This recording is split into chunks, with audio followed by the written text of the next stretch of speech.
Stacy has worked in senior living for the past 6 years. Most recently, she served as the manager of learning and development at 5-Star Senior Living, where she worked closely with community and regional leaders to improve onboarding, reduce early turnover, and strengthen leadership effectiveness.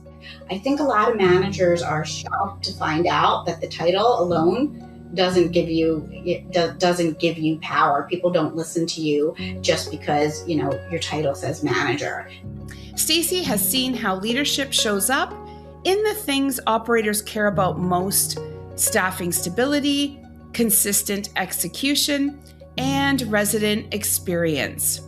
That perspective led her to start her own leadership development business, helping seniors living leaders build practical skills that actually work in real communities. The thing that affects somebody's job performance and job satisfaction the most is their direct supervisor. So having that feedback from that direct supervisor is really important. We all go home and we all talk about our bosses. And I think that when you are the boss, especially as a new boss, you don't realize that. Because in senior living, strong leadership doesn't just support team members, it directly affects the residents they serve. I'm Heather Maxwell, and I would love for you to join A Minute with Maxwell Mission in Motion. Welcome, Stacy. We're so excited to have you today. I'm excited to be here. Thank you, Heather. Maybe you can start off talking a little bit about your background, because you have worked with Fortune 100 and Fortune 500 organizations. And it's always good for us to hear, what are the things that you've seen that have worked in learning and development, and maybe the things that, didn't work so well practically. Great. I actually started my career in retail. I was in the Federated Department Stores Executive Training Program, and I tried to do everything myself. I came in at 7. The store didn't open until 10. I never took my weekends off, and it was crazy. And believe it or not, even though I did everything myself and made every leadership mistake that you could possibly make, I still got promoted because I got it all done. And then I found myself on Fifth Avenue with 9 managers reporting to me and over 100 associates, and I could no longer do it all myself. And I realized that, I needed to learn simple things like how to delegate and things like that. So, I took it upon myself to take a leadership class and got much better, to the point where I was getting people promoted all the time because I was coaching them and doing all the things that they tell you to do. And it was noticed. So when the manager of learning and development for stores opened up, I was asked if I would want it. And that's how I made the switch into learning and development. And then I wound up in senior living when the pandemic started, which was a great time to be in senior living, right? Yeah. At the height of the pandemic. Yes. Oh, wow. That is amazing. But, many of those retail operators, when I was young, I worked in retail as well.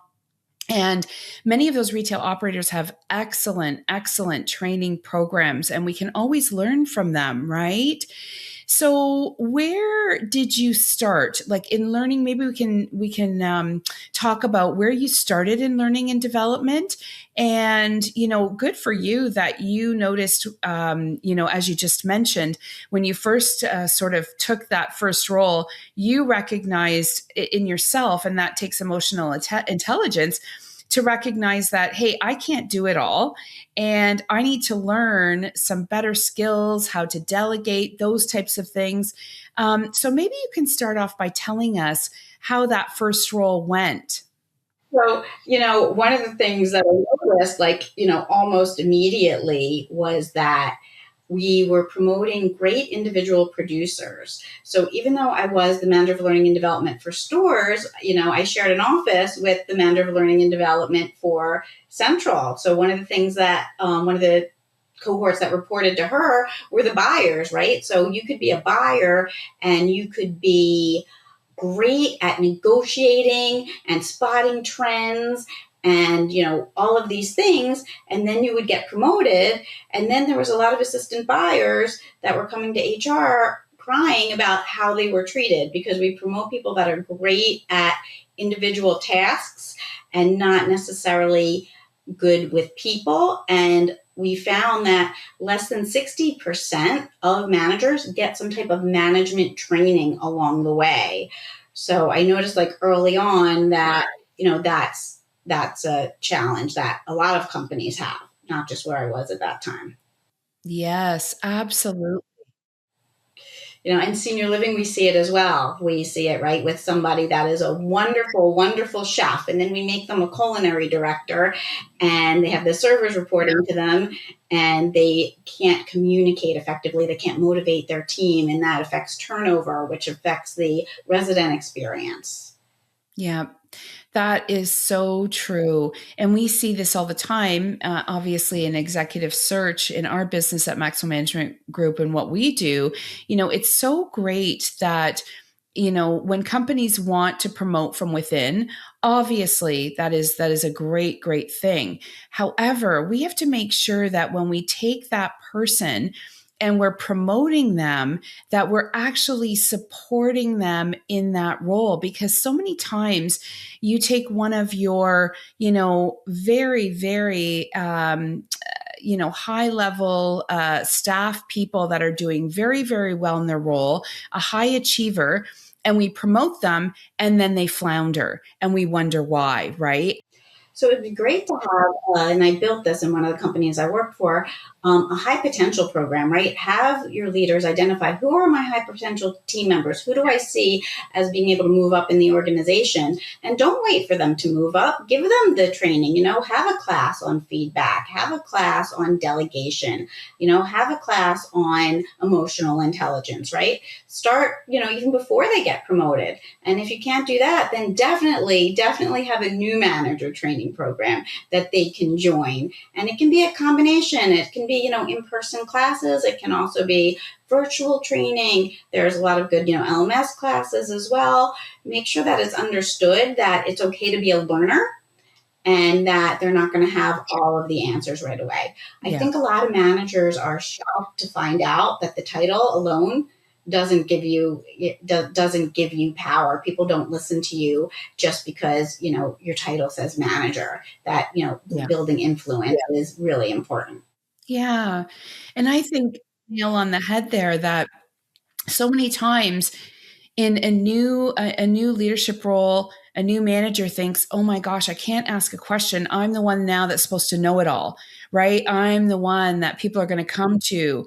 And they put a lot of pressure on themselves when really at the end of the day, we're all learning and growing constantly. So when you take on a new leadership role, it's really important to recognize that you don't need to know it all, but you need to know when to ask the right questions, right? And where to go when you want to seek out the information that you need, and looking at yourself as to how can I develop myself in the areas where I do need more coaching or training, right? I think that you should definitely make time for one-on-ones with your team members when you get settled. You should meet with each of them individually and find out about them, connect with them. What are they working on? Where do they struggle? And continue to have those one-on-ones to build that trust so that they know that they can come to you when they have a question. We talked about managers feel that they have to know everything. A team member with a new manager might not want the new manager to know that they struggle in a certain area. You have to make sure that they understand that you're a safe space for them to come to, because you want them to succeed, right? A manager's only as good as their team, so you want them to succeed. You need to make sure that they understand that. Yeah, absolutely. And so, in your experience, Stacy, at Walmart, you worked with at Walmart, at Royal Caribbean. Again, our topic is, working or developing leaders that people want to work with. So, what have you primarily seen teams struggle with? And then how did you address that? So Feedback is a big one. Very simply giving feedback to your team members. Like I just, gave you in that example of the store manager who promoted someone and that person still didn't know where they stood. You know, saying something or not saying something rather is still saying something. So we have this new leader who now sees somebody doing something that they want done in a different way, but they're scared to have that conversation because they want to be liked, or they don't want the person to think like, oh, the new manager's coming in and, XYZ. But the longer you wait to have the conversation, the harder it's going to be. And if you make it a culture where, okay, I know that Stacy's going to give me feedback. She's going to tell me what I did right. She's going to tell me what I could do better. Then they expect it, and it's not as scary. Well, I'd start with training and, giving feedback on the feedback, right?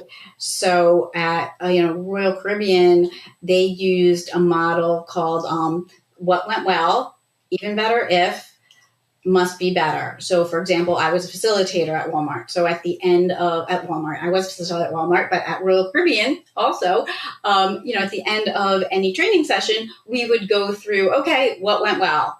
Okay, even better if, what must be better? So I knew that I was going to get that feedback at the end of the session. It didn't feel like a one-off. It didn't feel like, okay, why are they telling me this? Why didn't they tell such and such this, right? So just to, be transparent. Let team members know, like, hey, we are going to adapt a culture of feedback. We want you to grow with us, and you're not going to grow if you don't get that feedback. So we're going to start, doing XYZ, and you're going to, notice that you're going to be getting more feedback, and you have to be consistent with it. Once you say you're going to do it, you have to do it. We lie to ourselves and say, oh, I don't want to give them feedback because I don't want them to feel bad. No, you don't give them feedback because you don't want to be uncomfortable, and that's a shame, but you're a leader, and we can do hard things, right? We can do hard things. We've done a lot of hard things. That's right. That's right. Absolutely. It's so true. I just feel like, this is one of the biggest things that I think even experienced people struggle with, right? Sometimes is that, oh, wow, I have to go give this feedback. And sometimes you work yourself up about it, like, oh, I don't know. Should I say this? Should I not say this? And so what advice can you give to a leader, whether they're new or experienced, actually, as to, feedback really is a gift, isn't it? It's a gift for the person. And I think sometimes we have to reframe how we think about feedback, because if we don't give the person feedback, we're really doing them a disservice, are we not? Yeah, absolutely. Right. If they want to grow in the company and we're not helping them grow. So, having a framework to follow is very, it makes it a lot easier for people. And the Center for Creative Leadership, they came up with, I'm not sure if you've heard of it, the SBI model. So the situation, this is what happened, right? This is what was going on, right? Maybe it's senior living, and the situation was that, Mrs. Smith came down for breakfast and you were there, and you remembered how she liked her coffee and you brought it to her without her asking. So that's the behavior, right? And the impact is that, okay, she was just so happy because she was scared about moving here. And then when you recognized her on only her second day and you brought her that coffee, that really made her feel at ease. And I really appreciate that you did that, right? So the situation, the behavior and the impact. And I just gave a positive example. A lot of times when we think about feedback, we only think about the negative, but that positive feedback is so important as well. Because if that team member didn't know how much remembering Mary's coffee or Mrs. Smith's coffee meant to her, they might not do it next time, right? They might be like, okay, well, no one cares that I did this, so I'm not going to continue to do it. So that positive feedback is just as important as that constructive feedback. That is a brilliant point, Stacy. That is a brilliant point. We don't just want to give negative feedback or for areas of improvement, we want to catch people that are doing great things and give them that positive feedback as well. And that's all part of leadership. And sometimes we think we have to do all these grand gestures. And really, sometimes it's just the simple things, the simple thank yous, and, catching people doing things right, as you mentioned, that really make the most impact with people. Well, there's a statistic. I want to say that I think I actually have it here because I was just reading about this today. But there's a statistic that, like, the thing that affects somebody's job performance and job satisfaction the most is their direct supervisor. So having that feedback from that direct supervisor is really important. We all go home and we all talk about our bosses. And I think that when you are the boss, Yeah. especially as a new boss, you don't realize that, right? You don't realize that. You're just trying to put one foot in front of the other, and you got this new position, and you don't realize that everything you say trickles down because you're the boss. And I don't say that to scare people, but it's okay to be yourself, right? It's okay to make those connections and know that, okay, I don't know everything either. But when you give that positive feedback, they love it. So if you can catch somebody, I used to always say that, when I was in stores, catch somebody doing something right? Like find something that they're doing right so that you can give them that positive feedback, whether you were great with that customer, whatever it is, you should be able to catch somebody doing something right. And it gives you more credibility when you have to have those conversations, right? They're going to trust you more when you have to give them the constructive feedback. It's not like, okay, why is she calling me? She only calls me when something's wrong. Yes, that is so critical.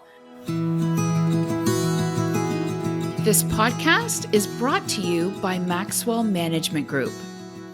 For nearly 2 decades, we've worked side by side with individuals, teams, and organizations to uncover what makes them exceptional and to help them grow from the inside out. It's not just about reaching goals, it's about creating success that feels deeply authentic and genuinely meaningful. Organizations, like people, have stories. And when those stories are rooted in purpose, they become powerful forces for attraction, culture, and identity.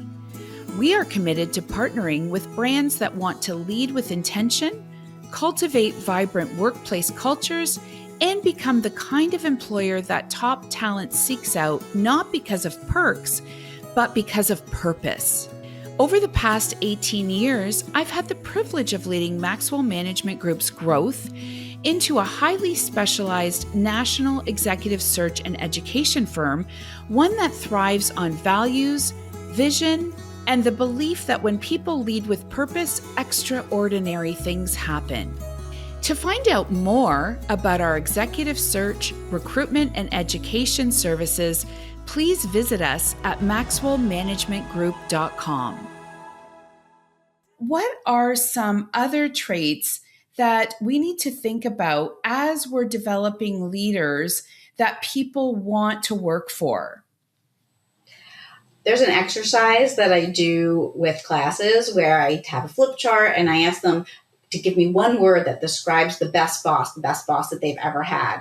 And we do find words like they listen, which we just talked about. We also have words on there like trust. They trusted me. They motivated me. And a lot of times we hear, I understood where I stood with them. The expectations were clear.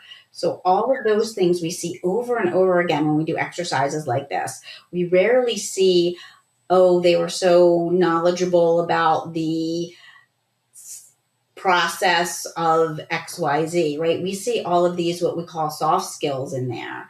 And that's so important that, managers, especially the one that I, just said about people wanting to know where they stand. Why wait for a performance evaluation to let people know? Set those expectations up front. This is what I expect. I expect you to obviously, be on time every day. I expect you to call customers back within an hour. I expect you to greet every resident when you see them. Exactly what it is. People need that clarity. Yes, that is so huge, is setting the proper expectations, right? And I think too that a lot can be said about having up-to-date job descriptions as well. I know that so often when we recruit for a leadership position, we will ask the employer, "Can we have the job description?" And they'll go, "Oh yeah, let me look in my files from 10 years ago. Here's the job description." And it's like I may be exaggerating there a bit, but sometimes not really. It's like sometimes the organization has not updated their job descriptions in years. And we know that, especially since COVID, a lot has changed. And so I think it's really important that as leaders, we are looking at our job descriptions as well and making sure that they're up to date. It's so funny you brought that up. I just finished a project for a senior living company that they're growing, and they asked me to collect job descriptions for an activities director from different companies to kind of see what other people are doing so that they could write theirs. And I reached out to activities directors that I know in the field. I want to say none of them, but that might not be fair. Most of them did not have their own job description, didn't have it. Like, I was shocked to find that. And if they don't have it, right, their supervisor doesn't have it. So how do you hire? When I do a interviewing workshop, one of the things I do is I find out who's coming and I pull the job description for the position they hire for the most so that we can use that in the workshop and tailor their interviewing style to that job description. So if you don't have it, or if it's antiquated, then, that's a real issue. And I didn't realize until, that project, what an issue that was. Wow. That's really key. That's huge then, isn't it? So when we're setting expectations, what do we have to think about? How should we deliver that conversation as well when we're talking about, what the expectations are for the role? So, it should be, part of the interview, right? I love behavioral interviews. The best way to predict future behavior is to look at past behavior. So that, tell me about a time when. So if you expect, good customer service, so tell me about a time when you exceeded a customer's expectations or a resident's expectations, to be more specific. Because it's easier to do something right the first time than to change behavior, right? So as soon as you can do that, as soon as you can have that conversation, and the groundwork for that is laid at the interview, right? Like, these are going to be the expectations for this job. Tell me about a time when you've, met expectations like this, right? So right away, and then, right away when you notice the behavior, okay, great, you did a great job with, once again, Mrs. Smith's coffee. But, you brought, something incorrect as well, just so from the beginning, they know that that's the expectation, and that all of a sudden, like you said earlier, they don't change. And all of a sudden I'm getting feedback when I never got feedback before. So if you could do it right from the start, that's great. You should be having one-on-ones with your new hires. And I understand that takes time, but it takes more time to hire the new person and have them learn again. So having that one-on-one, okay, so it's been week 1. Tell me what you think went well. Let them talk as well. Ask them, where are you struggling? What is unclear to you? Okay, and reinforce those expectations week after week. Because if you say something is an expectation, hey, I expect you to greet every resident by name. And then you see the team member and they're not doing it and you don't say something, okay, well, they said it in the meeting, but they didn't mention it now. So that must just be part of what they say. So you have to reinforce what you say in those meetings in the real world, on the job, every day. Mm-hmm, mm-hmm.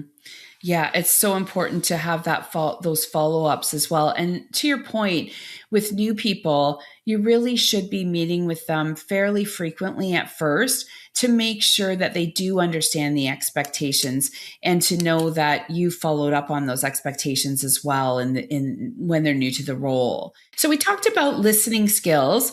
We talked about giving and receiving feedback. Are there any other skills that you want to mention, Stacy, when we're developing leaders that people want to work for?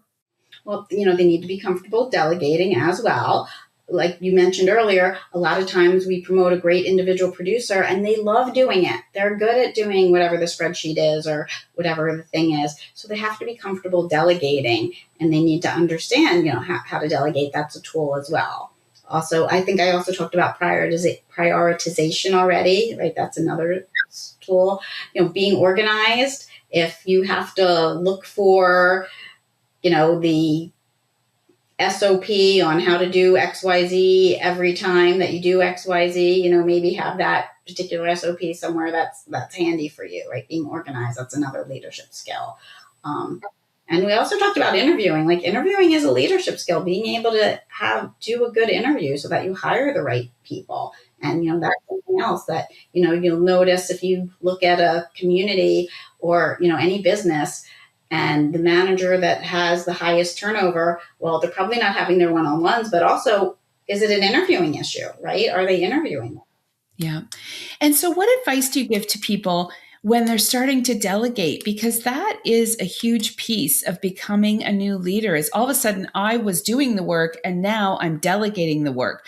What advice do you give to new leaders about delegating? So there's more than one way to do a thing, a lot of times, right? Not in a compliance area, but a lot of times there's more than one way to do a thing. So keep in mind that yes, you did it, and yes, you did it well, and that's why you're promoted, but maybe let Heather do it her way. And if the results are still good, it's okay. Don't be so rigid that it has to be done the way you did it, as long as the results are okay. And make sure that you're clear at the end of the delegation. Make sure that you ask, okay, can you, tell me back what I said? If it's something that's intricate. Another lesson that I learned early on, in retail, once again, was I got like a flat full of t-shirts right before I was leaving for a meeting. And I said, and I, was running out, and I asked one of my team members, I said, hey, can you put these, I had the table clear. Can you put the t-shirts on the table and make sure that you stripe them, and make sure you stripe them vertically? And I ran to the meeting.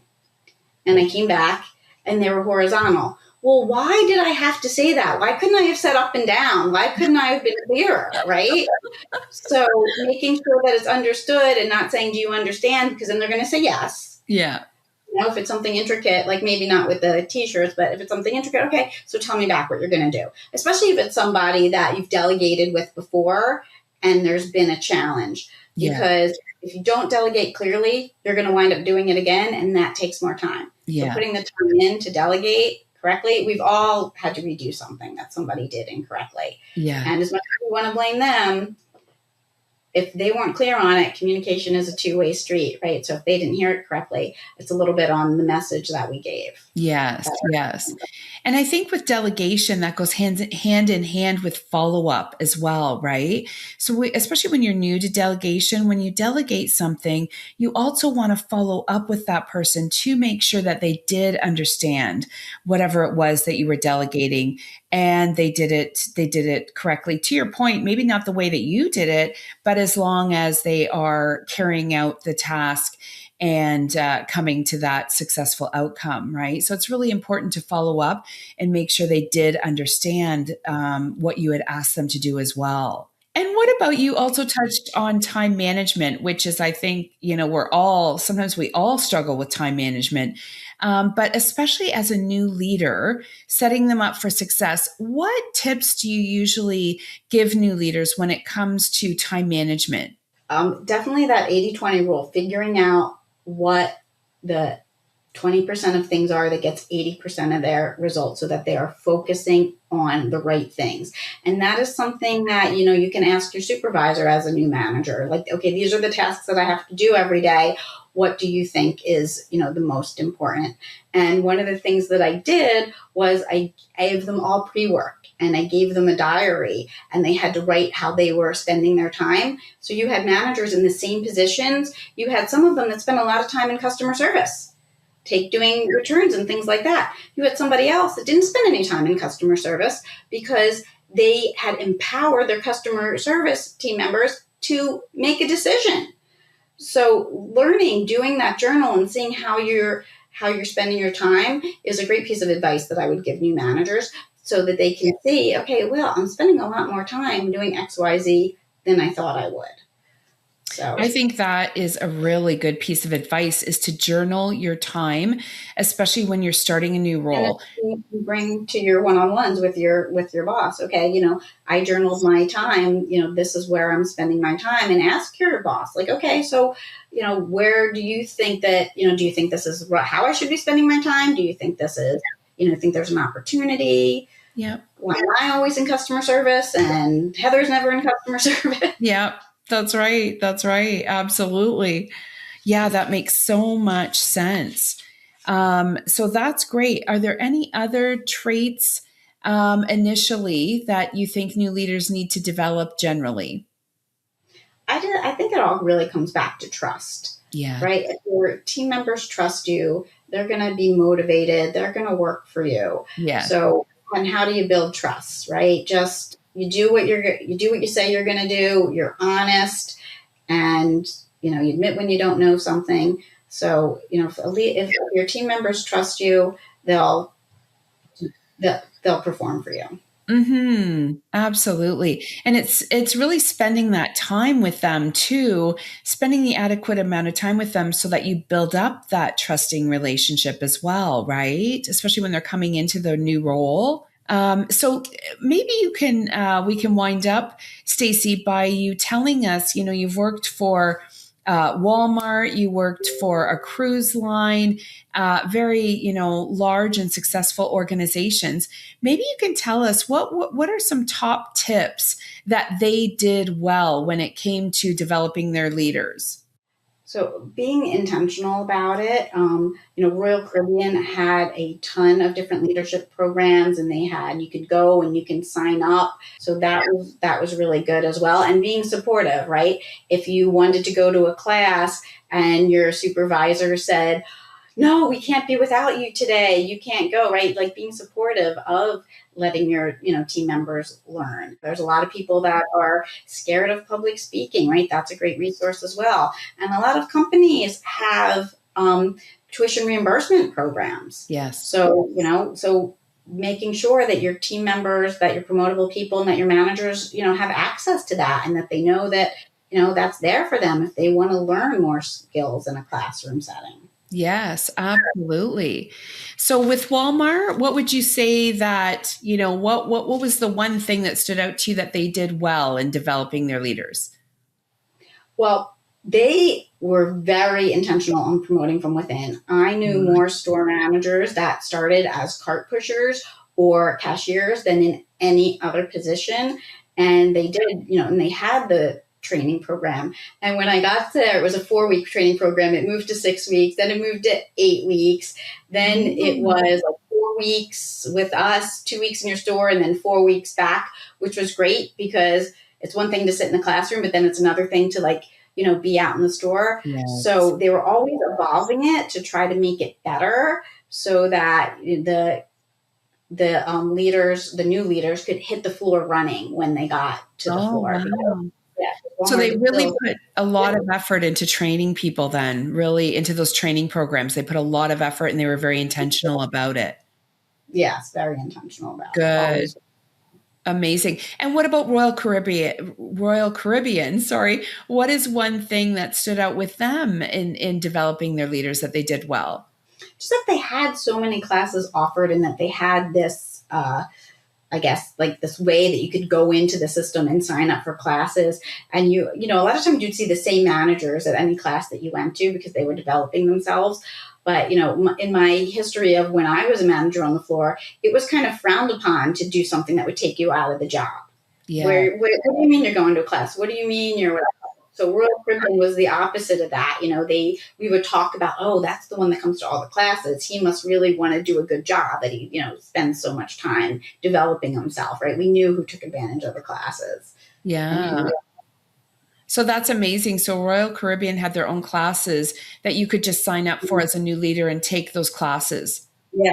And they were popular. Certain ones were really popular, and, you had to sign up quick or you would, miss the class. Wow. That's amazing. Wow. Awesome. So, wow. Well, those are all great tips, Stacy. This has been an amazing conversation about developing leaders that people want to work for. I just think this is such a critical issue, and it's so great to be transparent and to talk about it and to talk about what we need to do to develop leaders in today's world.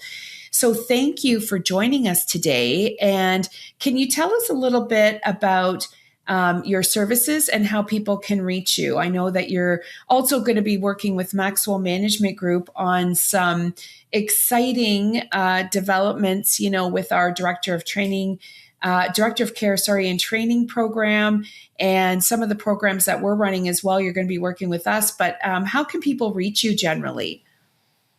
Well, I have a website, stacylademar.com, and a lot of times people don't really, a company might not have the budget for a learning and development manager, learning and development specialist. So you can hire somebody like me or me fractionally, and we can come in and kind of get to the root cause of the gaps you're seeing and design a leadership program, and even do like a train the trainer with somebody that you have on staff so that you can continue to deliver the program without the salary of a learning and development manager. Or, for the specific problem that you notice, like if when I talked about hiring, your antlers went up and you're like, well, wait a minute, my hiring managers, we have a high turn. I can do a workshop as well. We can do one-offs as well. So whatever you need, I'm here for you. Yeah, amazing. Well, thank you so much, Stacy. It was so great having you on with us today. And, we hope this really resonates with organizations, and that at the end of the day that we are setting people up for success, especially as new leaders, right? So thank you so much for joining us today. We so appreciate it. Thank you. And I'm excited to hear how dedicated you are to ensuring leaders succeed. Thank you. Thank you so much, Stacy. So thank you for joining us today. Please feel free to visit our website at maxwellmanagementgroup.com. And also, please like and subscribe to our podcast wherever you download podcasts. Thank you for joining, and see you next time.